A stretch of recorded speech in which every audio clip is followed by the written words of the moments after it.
দেশের অন্যতম বড় সৌর বিদ্যুৎ প্রকল্পে $৬৭ মিলিয়ন অর্থায়ন করেছে ব্র্যাক ব্যাংক এবং ইনফ্রাস্ট্রাকচার ডেভেলপমেন্ট কোম্পানি।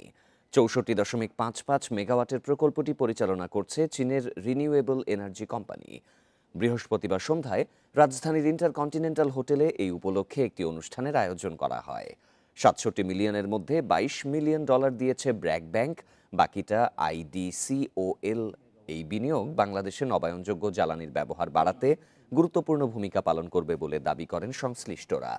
অনুষ্ঠানে বাংলাদেশ ব্যাংকের governor doctor Ahsan H Mansur বলেন, এই ধরনের প্রকল্পে বিনিয়োগ পেতে আগে অনেক সময় লাগত, তবে নবায়নযোগ্য জ্বালানিতে এখন নির্ভরতা বেড়েছে, এজন্য অর্থায়নে আগ্রহী হচ্ছেন অনেকে।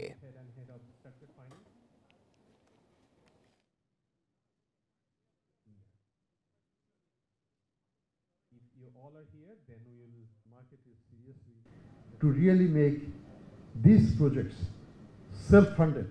এ ধরনের প্রকল্পে অর্থায়নের জন্য আগে অপেক্ষা করতে হতো। এখন অনেক প্রতিষ্ঠান নবায়নযোগ্য জ্বালানির ব্যবহার বাড়াতে অর্থায়ন করছে।